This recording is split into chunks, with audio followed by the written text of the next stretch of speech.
Assalamualaikum warahmatullahi wabarakatuh. Di sini saya perkenalkan, nama saya Novel Abdul Rauf dari kelas 11 TKR 3 absen 28. Di sini saya akan mempresentasikan peran Indonesia dalam perdamaian dunia. Yang ke-1 adalah makna hubungan internasional. Secara sederhana, hubungan internasional berarti sebuah hubungan antar bangsa, tidak antar warga negara suatu negara dan warga negara lain, negara dan individu, badan hukum, serta negara dengan negara lain.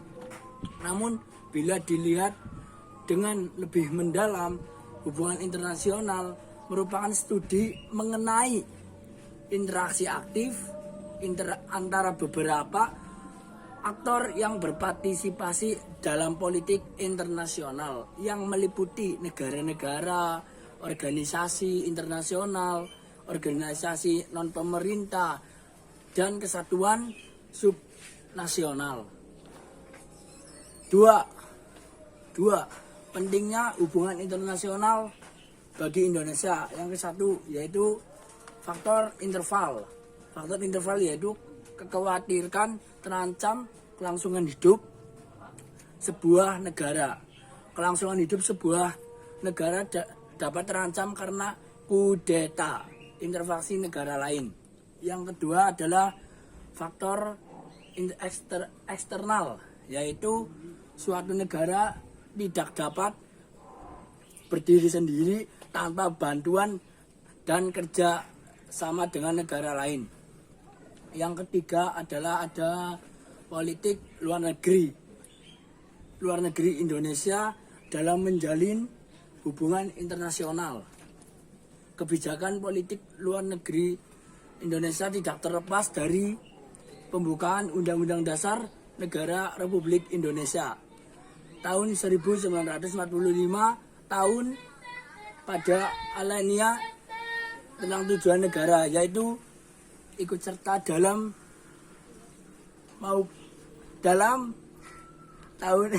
dalam perdamaian, terus tanpa mengakibatkan berdasarkan kemerdekaan perdamaian abadi. Yang keempat yaitu ada politik luar negeri bebas dan memiliki prinsip politik luar negeri bebas dan aktif. Ada garis bebas politik Indonesia tentang ketidakberpihakan atau non-aligmen, yaitu berdasarkan jumlah.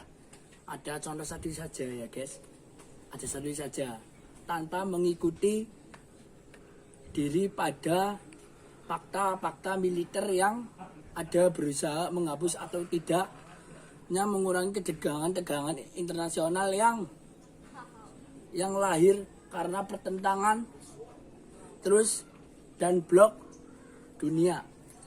Ada peran Indonesia untuk tidak memilih atau memihak salah satu kelompok barat atau timur. Ada contoh satu saja ya guys. Indonesia memprakarasi KAA pada tahun 1955 yang diikuti dengan negara-negara dan Asia Tenggara, Asia dan Afrika. Pada hubungan internasional yang dilakukan Indonesia adalah kerja sama bilateral, dua segera, dan kerjasama regional. Yang ya ada contoh satu saja ya guys. Misal kerjasama bilateral yaitu kerjasama Republik Indonesia sama Vietnam pada 25 Juni 2015 ditandatangani kesepakatan peningkatan kerjasama Republik Indonesia dengan Vietnam dalam bidang ekonomi, politik, keamanan, perdagangan, maritim, penentuan batas wilayah PEPL atau 10 PEPL, kontak dan permasalahan terkait hukum dan kekonsentrasian serta kerja regional dan global. Yang kedua adalah kerjasama regional, yaitu contoh satu saja, kerjasama Republik Indonesia dengan Sumir atau EAS. Yang satu adalah Indonesia memprakarya EAS adalah salah satunya upaya untuk membangun ilegal perlengkapan secara ilegal. Upaya ini membantu Indonesia dalam mewujudkan visi sebagai poros maritim dunia dan upaya pengembangan kerjasama di bidang maritim yang bersifat kontrafensif. Sekian dari saya. Bila ada salah kata, mohon maaf lahir dan batin. Ya, sekarang itu aja sudah. Assalamualaikum warahmatullahi wabarakatuh. Perkenalkan, nama saya Syahruini Ramadan dari 11 TKRO 3. Di sini saya akan melanjutkan pidato dari presentasi dari Mas Noval. Ya, sarana hubungan internasional. Menurut J. Frankel, ada bermacam-macam sarana yang digunakan untuk melakukan hubungan internasional, yaitu diplomasi, negosiasi, lobby, propaganda, dan bidang-bidang aktivitas ekonomi dan kekuatan militer. Yang pertama, ada diplomasi. Diplomasi digunakan untuk memperjuangkan kepentingan setiap negara. Dalam arti luas, kata diplomasi menunjuk kepada seluruh kegiatan untuk melaksanakan politik luar negeri suatu negara dalam hubungannya dengan bangsa dengan negara lain. Secara umum, diplomasi didefinisikan sebagai proses komunikasi antar pelaku politik internasional dan instrumen untuk mencapai tujuan kebijakan politik dari luar negeri dari suatu negara. Yang kedua yaitu negosiasi atau perundingan merupakan suatu usaha untuk mengatasi masalah yang dihadapi oleh dua negara tanpa melibatkan pihak ketiga. Berapa jenis?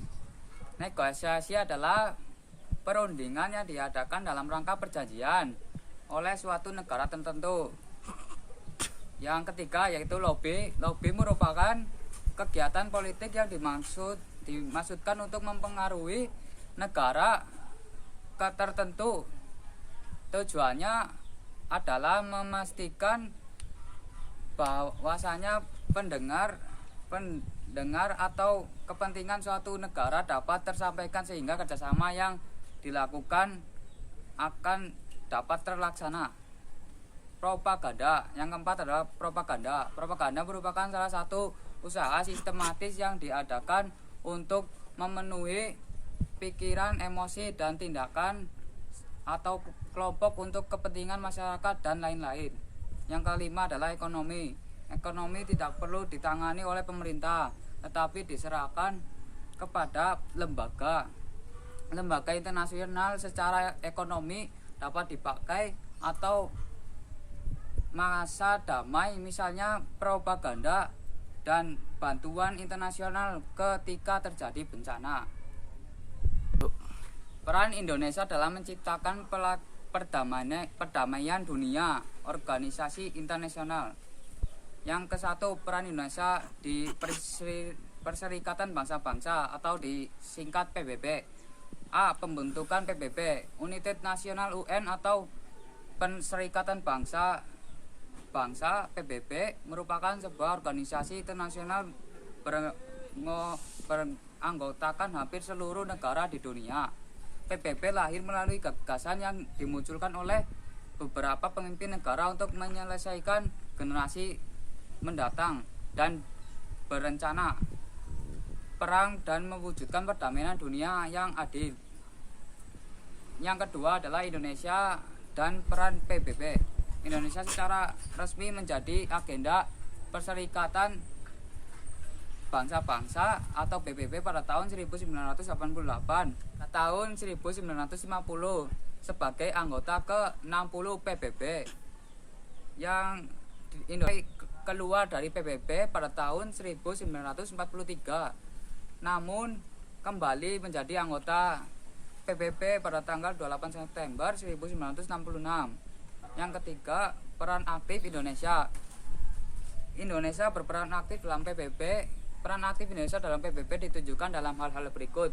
Yang pertama, Memori Luar Negeri Indonesia Adam Malik pernah menjabat sebagai Ketua Sidang ke-28 Majelis Umum PBB pada tahun 1971. Yang kedua, Indonesia juga salah 3 kali menjabat sebagai anggota tidak tetap Dewan Keamanan PBB, yaitu pada tahun 1973 sampai 1993 sampai 1998 dan 2007 sampai 2008. Sekian dari saya. Apabila ada tutur kata yang kurang berkenan, wassalamualaikum warahmatullahi wabarakatuh.